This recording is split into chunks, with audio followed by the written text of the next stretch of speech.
me met. It's daytime tonight, to borrow a phrase from James Lott Jr. It's just me. This is the Days for Dummies backdrop. I'm here to talk about Days of Our Lives, here to talk about Drake Hogestyn a little bit. It's just me. I don't have notes. I don't really have a plan. All I have is just thoughts and feelings. This is weird and this is tough, and I'm just kind of talking to this microphone, this screen, and this camera because this setup is who understands soap operas. People generally understand what a soap opera is. They know people like it. When I tell people that I podcast about soap operas, they're always like, oh, how interesting. Tell me more. Oh, you soap podcast with your mom. But they're far more fascinated in the concept of podcasting, what the format is, how I interact with the people who listen and watch, and way less about soap content itself beyond the occasional story or two of watching a couple of things when we were kids, watching soaps with my mom, my grandma, my aunt, something when I was little. So really through my life, other than y'all, a small portion of Twitter that isn't just absolutely insane, and my mom, and my granny. My granny would have understood. But beyond that, there's not a lot of understanding of what it means to find yourself connected to a soap actor or connected to a soap character. And being able to podcast allows me the opportunity to appreciate what I'm watching maybe even more deeply than I would if I was just watching as a viewer without a chance to talk about it at length for hours, essentially, with my mom or with Angela or Vinny or James Lott Jr. and Frank or anybody else, Christy. I don't want to forget anybody that I've shared the screen with. Hi to the people who've come in. This is just me rambling, so thanks for coming in. All of that to say, though, there's not a lot of people out there aside from you who are watching, the chat audience, the ones that come with us every week and my co-hosts, that would be able to understand exactly why this has been so challenging for me. We've all experienced losses. It's people that we knew way better in real life than somebody that you've seen on television. I've lost people in my family, that I was very close to. And of course, that's much more challenging. It's much more actively distracting through the day. But of the losses that we've had in Soapland over the last couple of years, all of them absolutely shocking. With the exception of John Aniston or so, Bill Hayes. They were old folks. They've lived long, full lives. We understand that at a certain point, somebody who reaches that comes to a logical conclusion. But for a lot of other soap actors that have passed away over the last year, that hasn't been the case. They've been violently taken away in one way or another. They've shocked us by not coming out of surgery. I don't need to get into the super details of it all, but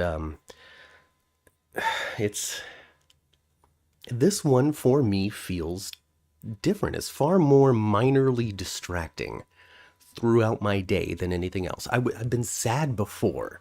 I've been galvanized. I've been ready to, hashtag justice for Johnny and that sort of stuff. But it's not something that I've necessarily carried through my day or something that just randomly pops in the middle of the workday or in the middle of traffic or just doing absolutely nothing other than sitting here and then just feeling one more time and understanding one more time and having that thought come through my head one more time that Drake Hogestyn isn't with us anymore. And it's a struggle for me because I don't really quite understand myself why this particular one. I've seen Jackie Zeman on TV far longer than I watched Drake Hogestyn. I watched Epiphany. Uh, Shoot, sorry for not remembering the name right now, but my little scatterbrain. Epiphany. Sonia Eddy. I watched her for many more years than Drake Hogestyn, but this one is just, it's hard, it's tough. And I try to think about why. I try to climb into myself and understand why this is. You know, is it something as basic as, well, this is a white dude? No, I don't necessarily think so. I try to think about things that I appreciate in my life outside of soap operas, outside of what he was able to give me on television. And I think about, I don't know, feeling an affinity for and an attachment for folks that are older than I. Across the spectrum, across the board, whether it's a television show or somebody in real life. It always makes me sad when something unfortunate happens to somebody who is a couple of decades older than me. Um, Maybe that's it. Maybe, maybe I'm just extra sensitive toward the struggles of elderly folks. Maybe that's part of it. Um, but what I land on, I think more often than not, hi Kaiwan. Thank you for your support. Kaiwan says, I think the fact that he died of cancer, it's really hurting people's feelings, knowing that he really was even though it wasn't one of Kaiwan's favorite characters on the show. I feel like you slowed down, but you think. So yeah. Anyway, excuse me.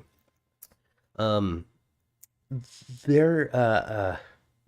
So to put my scatterbrained thoughts into perspective here, I um I really like goodness, which is a weird statement. I heavily respect good, unabashedly good, unwaveringly good, in the face of anything that someone or something might be looking down. Um, I have the utmost respect for anybody that is able to maintain their smile and maintain their perspective and maintain their joy and maintain their love for the people and the events around them. Um, More often than not, we're able to see examples of that through television characters, which is very easy to play to an extreme. It's very easy to write a character in one way. You're only seeing a particular small sample of their life. You're only seeing the conflicts that are presented, and it's an incomplete story of a person's life, usually. Um, Soaps are a little different. There's a lot more time that we have with the actors and the characters, and they do experience a lot more. So maybe that supports it. Maybe that helps it. Um, but yeah, just to think about like soap opera characters, like Stuart Chandler. I talk about him a lot. Unabashedly good. I haven't seen all of what John Black has done in the history of Days of Our Lives, but if I were to gather from what I saw over the last year, a little plus of a year of doing Days for Dummies, John Black was a good man. Um, but Drake Hogestyn, I didn't know. I didn't know him very well. I didn't dive into interviews. I didn't watch clips of old Entertainment Tonights. I didn't look to see if he has a biography or an autobiography. I've done no research or conversations into who the man of Drake Hogestyn was. So it's been a massive education over the last couple of days over exactly who he was to so many people all through the world. People who did know him, we'll say, better than me through following his career on Days of Our Lives, his career in baseball, and anything else that might have drawn you to him. So kudos to you all who who knew him deeper longer. But it's been quite an education, and every time I see somebody repeat the same sentiment, but in a new, fresh, and emotionally charged but accurate way from their own point of view, which is no matter what, Drake Hogestyn was was there for them, was there with a smile, with positivity, with a baseball metaphor, and what just I don't know. It's just the extreme amount of respect that I have for somebody who's able to do that. It's something that I endeavor to do in my life, but I'm not sure if I'm successful at it.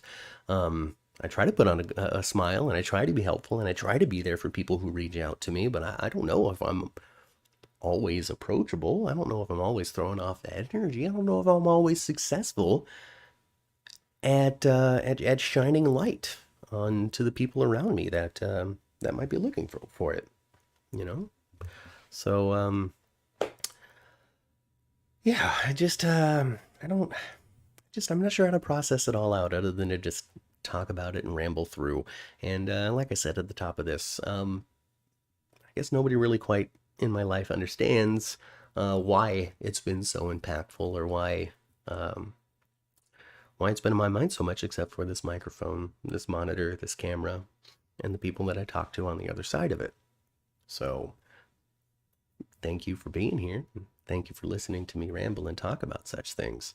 Um, yeah, I don't know if I really have anything more or fresh to say. I mean, I don't have any specific memories to be able to share, clips, pictures, or anything like that. I would love to be able to cultivate and curate some. So I'll talk to Angela and Ma about that sort of stuff and see what we might be able to do on that front.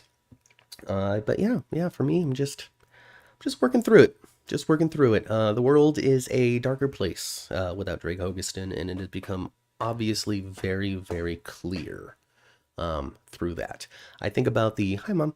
I think about the interview that we did over at the red carpet, and we just missed our opportunity to talk to him at Day of Days when we went last year.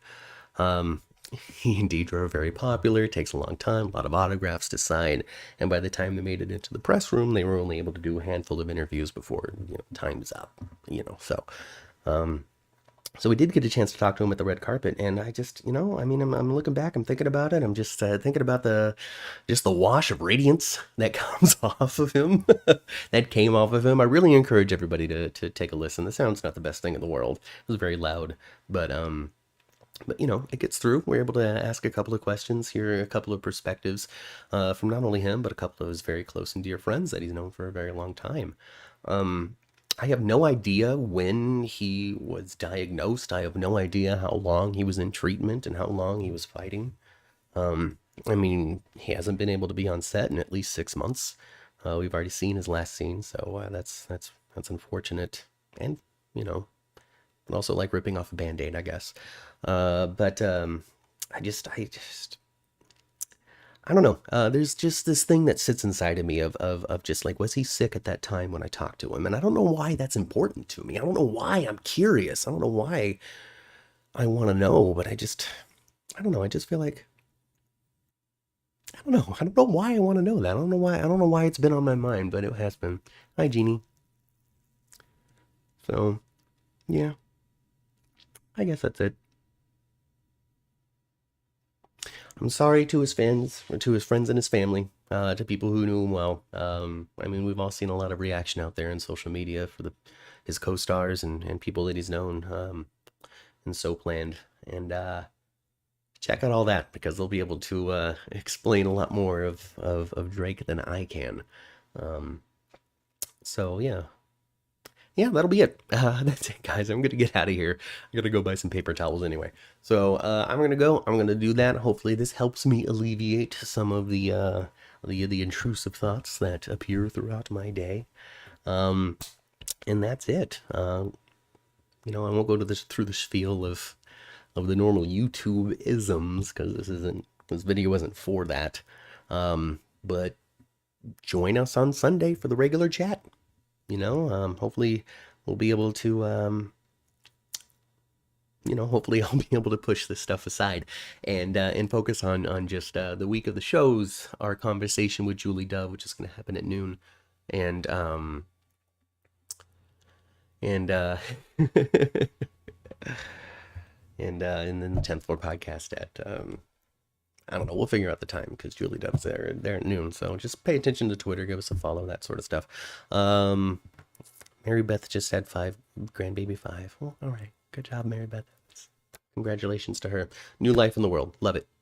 Absolutely love it. So best wishes for the Evans family, and deepest condolences and well wishes as well for the Hogestyns. I've been Matt. Thanks for joining me, and we'll catch you on Sunday. Bye.